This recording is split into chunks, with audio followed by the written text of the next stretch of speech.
Assalamualaikum, hari ini saya nak share tentang bateri lithium iron phosphate dan juga charger yang khas untuk kita charge bateri ni. Inilah bateri yang paling sesuai untuk kita gunakan dalam sistem kuasa solar dan juga untuk DIY portable power bank. Bateri ni saya beli dekat Shopee dengan harga RM289 dan charger ni RM65. Jadi hari ni saya akan share dengan tuan-tuan sama ada berbaloi ataupun tak tuan-tuan nak beli bateri ni, sebab bateri ni pun harga agak mahal juga, RM289. Dan bila bateri ni sampai, benda pertama yang saya tengok, bila saya tengok bateri ni saya dah risau sebab dia punya label ni pun dah tak betul. Ni bateri lithium iron phosphate dan sepatutnya nominal voltage untuk bateri lithium iron phosphate ni adalah 12.8 volt dan ni kapasiti adalah 20 mAh. Kalau kita darabkan 12.8 volt dengan 20 mAh, barulah kita dapat 256 Wh. Tapi sama ada berbaloi ataupun tak untuk kita beli bateri ni, saya akan sharekan dengan tuan-tuan dalam video ni. Kalau tuan-tuan masih ingat, sebelum ni saya pernah tunjukkan cara untuk DIY portable power station ataupun portable power bank dengan menggunakan 2 biji bateri lithium iron phosphate 10 mAh. Tapi sekarang ni harga bateri tu dah semakin naik. Sekarang ni satu bateri RM169. Jadi untuk dapatkan 20 mAh, kita gunakan 2 biji bateri. So total cost kita adalah RM338. Dan untuk yang ni, sebiji bateri 20 mAh cuma RM289. Jadi lebih murah daripada bateri yang kita gunakan sebelum ni. Kemudian tentang charger ni pula, bila charger ni sampai, saya tengok dekat belakang ni, dia label adalah lithium ion, bukan lithium iron. Lithium ion dengan lithium iron adalah dua chemistry bateri yang berbeza. Kalau untuk lithium ion ni, sepatutnya dia punya charging voltage adalah antara 12.6 hingga 13.6. Yang ni adalah charger untuk lithium iron phosphate. Dan charging voltage adalah 14.6 volt dan current yang ni maksimum adalah 10 am. 10 am ni maksudnya maksimum current yang kita boleh dapat daripada charger ni. Tapi saya dah test dengan multimeter, output daripada charger ni memang 14.6 volt. Tepat, bermaksud charger ni memang untuk lithium iron phosphate. Tapi kesalahan hanyalah pada label ni, sama juga dengan bateri tadi. Okey, sekarang ni kita nak buat capacity test. Kita nak tengok berapa banyak tenaga yang boleh disimpan dalam bateri ni. Kalau ikutkan pada spek bateri ni 256 Wh. Jadi kita nak tengok kalau kita dah charge bateri ni sampai penuh, adakah kita akan dapat 256 Wh. Jadi first step apa yang kita kena buat, kita kena charge dulu bateri ni sampai penuh. Kemudian baru kita akan buat capacity test. Untuk charger ni, konektor yang digunakan adalah DC barrel jack, tapi dia bagi sekali dengan attachment ni, DC barrel jack ke alligator clip untuk kita charge bateri ni. Jadi kita akan sambungkan DC barrel jack ni. Bila kita dah sambungkan nanti, sini akan ada supply, jangan bersentuh. Dan lagi satu, kalau kelebihan ggunakan DC barrel jack ni, dah ada konektor kat sini.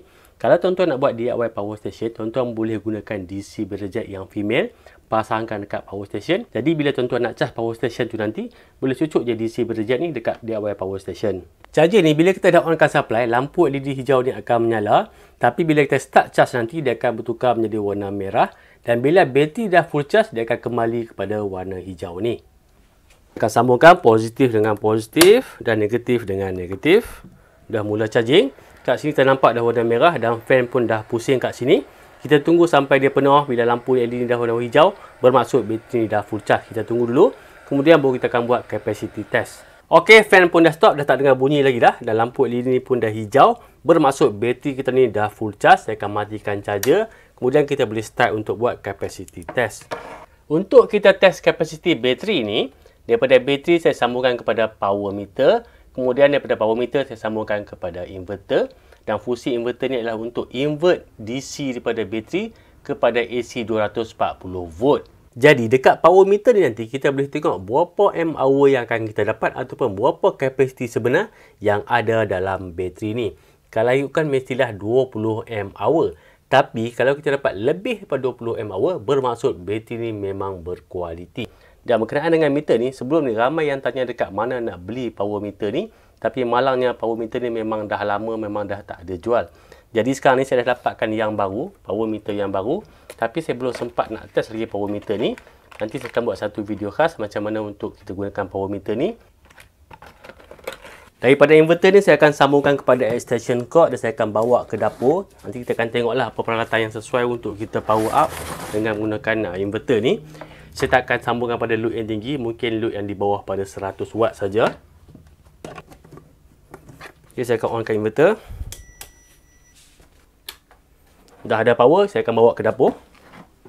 Untuk testing ni saya sambungkan kepada penapis air dan penapis air ni ada dua, panas dan juga sejuk. Dan untuk air panas, maksimum power dia akan draw adalah 300 watt. Dan untuk air sejuk adalah 100 watt. Jadi saya dah matikan function untuk air panas. Sekarang ni hanya tinggal untuk air sejuk saja. Dan maksimum current yang bateri tu boleh discharge antara 20 hingga 25 amp. Okey, tadi ada alarm dekat inverter ni sebab bila kompresor tu cuba untuk running nak sejukkan air, dia draw current lebih daripada 100 watt. Saya tengok tadi dekat 400 watt. Jadi inverter ni dah keluarkan alarm tak cukup current sebab bateri ni maksimum boleh discharge continuous hanya 25 amp saja. Jadi sekarang ni saya dah matikan function untuk air sejuk dan saya onkan untuk air panas. Dan kesimpulannya, rating pada kita punya penapis air tu pun tak tepat. Dan sebelum ni pun saya pernah buat kiraan tentang penggunaan elektrik dan juga kos sebulan untuk penapis air tu. Penapis air tu ada panas dan juga sejuk. Untuk sebulan, kos antara RM45 hingga RM50 bil elektrik untuk penapis air tu. Pada mulanya saya ingat bahagian untuk pemanas air tu yang menggunakan current yang tinggi. Tapi sebenarnya tak. Yang gunakan current yang lebih tinggi adalah untuk air sejuk. Sebab apa yang saya tengok dekat penapis air tu, untuk bahagian air sejuk, dia punya penebat tu tak tebal sangat. Jadi air yang ada dalam penapis air tu, dia cepat jadi panas dan suhu dia cepat naik. Jadi, kita punya kompresor yang ada dalam penapis air tu, dia akan lebih kerap untuk running. Sebab itulah dia gunakan current yang lebih tinggi berbanding dengan air yang panas. Walaupun kita tengok power rating tadi, untuk air sejuk hanya 100 watt. Dan air panas adalah 300 watt. Tapi realitinya, untuk air sejuk menggunakan current yang lebih tinggi. Okey, kalau tengok dekat meter bahagian bawah ni, kita dah running testing ni selama 2 jam. Bermaksud 2 jam lah kita dah running penapis air tu dengan menggunakan power daripada bateri ni. Dan setakat ni kita gunakan 75.93 watt hour. Voltage bateri sekarang 13.2 volt. Untuk bateri lithium iron phosphate ni, kalau voltage 13.2 volt ni bersamaan dengan 70% state of charge, maksudnya kapasiti bateri tu masih ada lagi 70%. Jadi untuk mempercepatkan proses untuk testing ni, saya akan sambungkan peti ais pada kita punya power cord tadi untuk kita drain power dengan lebih cepat. Okey, saya dah sambungkan kepada peti ais. Sekarang ni voltage dah ada drop sikit, 11.9 ataupun 12 volt. Dan current sekarang ni kita tengah draw 24.4 amp. Dan penggunaan power untuk peti ais dan juga penapis air itu lebih kurang 293 watt. Okey, setelah lebih pada 4 jam kita test bateri ni. Sekarang ni dah 4 jam 6 minit kita test bateri ni. Kapasiti yang kita dah drain daripada bateri ni adalah 20.27 mAh. Dan jumlah watt hour adalah 242.39 watt hour. Dan kalau ikutkan spek bateri ni, kapasiti hanyalah 20 mAh. Tapi sekarang ni kita dah drain, kita dah draw lebih daripada 20 mAh. Jadi saya akan stop dulu testing ni sebab saya tak nak risikokan bateri ni. Saya tak nak bateri ni rosak. Banyak lagi benda saya nak gunakan dengan bateri ni. Jadi saya akan stop dulu testing ni. Tapi yang pastinya bateri ni kapasiti dia memang lebih daripada 20 mAh. Okey, dari segi kapasiti memang dah terbukti bateri ni bukan setakat 20 mAh tapi kita boleh dapat lebih daripada 20 mAh. Walaupun dia punya label ni tak berapa nak betul sangat. Sepatutnya adalah 12.8 volt 20 mAh. Tapi kat sini tulis 12 volt 20 mAh. Sebab tu orang Kedah cakap, don't judge a book by its cover. Dan sama juga dengan bateri, jangan judge bateri berdasarkan label ni. Walaupun label tak betul, tapi kapasiti dia lebih daripada yang sepatutnya. Dan seterusnya pula adalah tentang charger. Kalau ikutkan charger ni, maksimum current yang dah boleh provide untuk charge bateri ni adalah 10 amp. Dan kapasiti bateri kita ni adalah 20 mAh. Jadi secara logik dan sepatutnya, charger ni boleh charge bateri ni daripada kosong sampai penuh hanya ambil masa 2 jam saja. Jadi untuk test ni, kita nak tengok berapa maksimum current yang charger ni boleh provide untuk charge bateri ni. Kalau dia boleh provide 10 amp, bermaksud bateri ni boleh kita charge sampai penuh hanya dalam masa 2 jam saja. Untuk kita test kemampuan charger ni, apa yang saya akan buat, saya akan charge bateri ni dan saya nak tengok berapa amp current yang masuk pada bateri. So kita akan sambungkan charger ni pada bateri dan kita akan charge.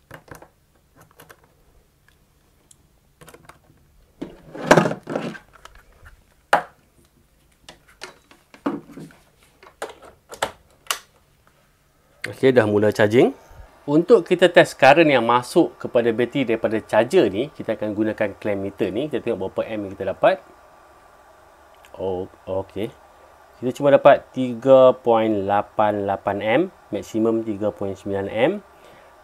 Saya pun tak pasti kat mana yang tak kena, tapi saya akan cuba untuk test lagi sekali dengan menggunakan power meter tadi. Onkan charger. Okey, nampaknya sama juga 3.8 A. Saya pun tak pasti apa masalahnya, tapi ada dua kemungkinan. Yang pertama mungkin disebabkan oleh BMS yang ada dalam bateri ni ataupun output daripada charger ni. Itu saja dua kemungkinan yang ada. Okey, tentang charger ni tadi saya dah tengok balik dekat Shopee. Charger ni ada 4 pilihan. Yang pertama 5A, 10A, 20A dan juga 25A. Bila saya tengok gambar yang 5A tu, rupanya charger ni saya tengok sama dengan yang 5A. Jadi saya rasa charger ni sebenarnya tak ada masalah. Walaupun label ni salah, mungkin seller tersalah hantar. Dia nak hantar yang 10A tapi dia hantar yang 5A. Dan tentang label yang kat belakang ni, kita pun tahu label ni pun salah. Memang tak tepat. Jadi saya rasa seller pun dah tahulah, dah ambil maklum tentang capability charger ni. Charger ni hanya mampu bagi 5A. Sebab tu dekat shop dia letak charger ni pilihan untuk 5A. Tapi yang ni saya rasa sebab seller tersalah hantar lah. Jadi untuk masalah charger ni saya akan contact balik seller. Dan saya pun sebenarnya saya akan order lagi bateri ni sebab bagi saya bateri ni consider the best lah kalau kita nak gunakan sebagai portable power station ataupun untuk sistem kuasa solar. Okey, kalau tuan-tuan nak buat DIY portable power station, ini box yang kita gunakan sebelum ni. Ni Emo box 50p. 50p tu adalah dia punya size. Kalau dengan bateri ni saya rasa masih lagi boleh masuk dalam ni. Tapi dah sampai dekat atas ni lah. Dan boleh masuk pun hanya sebiji saja. So kita akan ada ruang lah sebelah kiri sebelah kanan ni nak masukkan charger ataupun untuk kita punya USB output. Dan ada lagi dua option kalau tuan-tuan nak buat portable power station ni. Sebagai contoh ni hard case ni. Selalu saya gunakan untuk simpan peralatan kamera dalam ni. Kalau gunakan hard case ni, saya rasa memang ngam-ngam sebiji bateri dalam ni.